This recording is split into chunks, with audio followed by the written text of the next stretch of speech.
Sehingga Abu Bakar sangat bimbang, pusing. Bukan dia takut apa, dia tak rasa bimbang diri dia. Dia tak ada masalah terancam, dia tak ada takut. Tapi kalau Quraisy dapat, kerana memang dah akhir. Orang Quraisy dah pakatan akhir. Satu usaha akhir mereka tamatkan begitu, itu saja. Dengan satu hadiah besar 100 ekor unta kalau dapat hidup atau tak. Maka di sana Allah turunkan ayat idh yaqulu li sahibihi. Allah sebut sahib di perkataan mesra. Kita bila panggil kawan, kita panggil bapa, kita panggil anak, panggil nama dia tak cukup lagi. Kita panggil anak kita dengan perkataan mesra. Sayang, adik, abang. Kita tulis surat kepada kawan, sahabat. Kalau tulis nama langsung, kalau Allah sebut nama Abu Bakar, dia tak jadi belum lagi kemesraan. Tapi bila Allah kata idh yaqulu li sahibihi, bagi dia kata pada sahabatnya, kemesraan begitu sekali.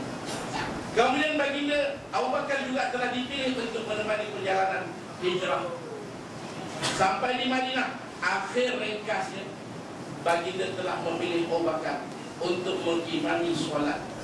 Ketika baginda hampir 8 hari tak keluar rumah, kerana baginda dalam keadaan uzur yang amat, demam yang panas, baginda suruh Abu Bakar mengimami solat. Abu Bakar inilah manusia yang baginda, bila baginda sebut bahawa inna khisal al-khair salasun mi'atin wa sittuna khislatan, kelebihan himpunan kebajikan ini ada 360. Siapa dapat satu, siapa yang ada dalam ini 1 daripada 360, dia dah boleh dapat syurga. Maka Abu Bakar tanya, hal fi syai'un minha, ya Rasulullah, saya ni ada tak sesuatu daripada 360? Baginda jawab, na'am, jama'an min kul, semua kita ada mereka. Habis semua, tak ada satu benda. Pernah Sayyidina Umar dalam hati dengan kali ini aku nak cabar Allah, iaitu bila baginda ajak sahabat berkorban dalam peperangan Tabuk, bawa sikit harta pengorbanan. Umar ni kalau nak kira harta lebih, dia bawa satu ikat besar, heret akad, letak depan Nabi. Tapi Nabi ni bijak. Nabi tak tanya dia berapa, cuma Nabi tanya kat rumah ada berapa. Kam abqaita li ahli, berapa lagi ada kat rumah? Maka Umar kata ni 1000, banyak ni juga. Maknanya dia terangkat separuh harta dia. Tak lama kemudian Abu Bakar datang, bawa dia heret barang dia, tak banyak tapi tetap.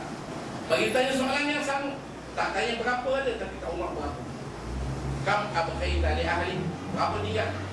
Jawab Abu Bakar, Allah wa Rasulullah. Tinggal Allah Rasul lagi. Habis. Hutang baju boleh bagi, sehingga dia pakai juga hutangkan duri. Jibril datang pakai baju hutang duri. Kenapa? Kata Jibril, Allah suruh semua malaikat pakai pakaian yang sama sebagai penghormatan pada Allah. Tuan-tuan yang mulia, saya nak akhir di sini. Dia ada 2 tingkatan sebenarnya. Kita ikut Nabi. Kadang-kadang hari ini banyak orang yang persoalkan dalil. Macam kita buat maulid tuan diri, kenapa diri? Ada orang kata tak boleh diri ni, syirik. Oh, diri tak boleh, itu naik pasti. Banyak berdiri, tak boleh berdiri. Berdiri ni sebenarnya sebagai satu perasaan hormat. Kita tengok ibu kita masuk, kita duduk, ibu masuk, kita bangun. Oh. Satu orang bawa Quran, kita berdiri, hormat. Ada satu guru dia mengajar, kejap dia berdiri, duduk nak mengajar, berdiri. Tanya apa hal tuan? Bila habis, dia kata, saya tengok anak guru saya pemain di belakang. Hormat saya pada anak guru saya. Saya berdiri. Hormat pada nama Nabi, bukan ada apa. Hormat pada nama Nabi. Kalau hari ini lagu negaraku dinyanyikan dalam satu-satu majlis, kita kena berdiri. Saya tanya, apa dia punya kesalahan kalau satu orang duduk ya? Nyanyi-nyanyilah kau, duduk. RM100 atau RM10. Itu lagu negaraku. Bagaimana Muhammad? Satu, ikutan kita pada Muhammad. Kadang-kadang hari ini banyak orang dia nak nas. Ini tak wajib dia tak ikut. Kita ni karena dia bila kita wajib baru buat. Kalau kita sunat, tak apa, tak dosa kalau kita tak buat. Kita peringkat ni. Kita banyak songeh sahabat-sahabat. Ulama kata dia ada dua tingkatan. Dua tingkatan. Tingkatan pertama dia panggil taat. Taat ni bila suruh buat, mana selagi tak suruh tak buat.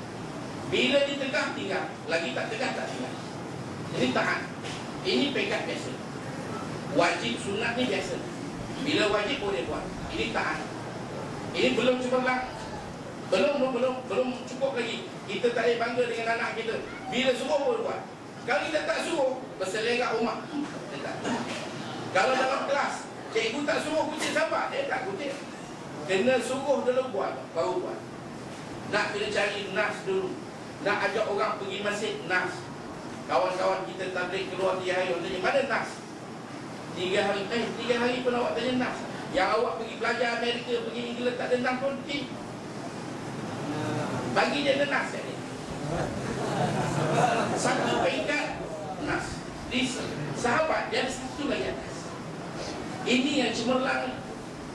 Apa dia panggil? Adab.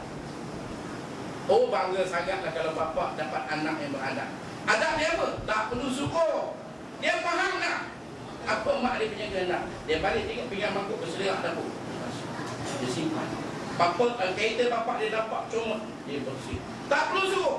Wah, bangganya bapa. Cikgu bangga kalau pelajar yang macam ni. Tak perlu suruh. Ini sahabat radhiyallahu anhu. Mereka beradab. Adab mereka tinggi. Tak perlu suruh. Sebab bila baginda wafat, berapa yang kubur sahabat ada kat Mekah Madinah?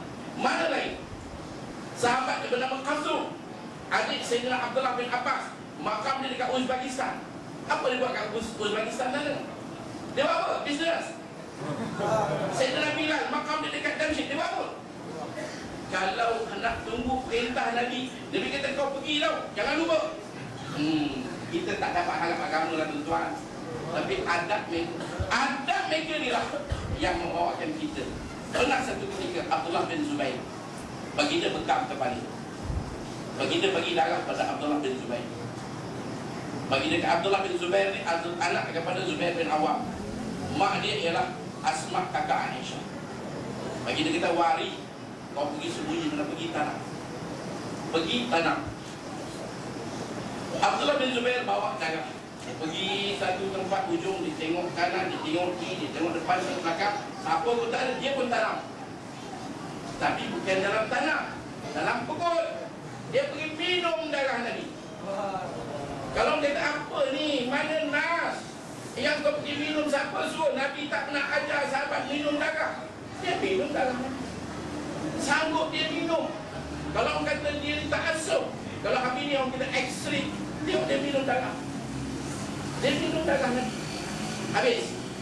Bila dia balik, kalau Nabi tak tanya, selesai. Kita pun tak tahu cerita. Tapi Nabi tanya, Allah nak kita tahu.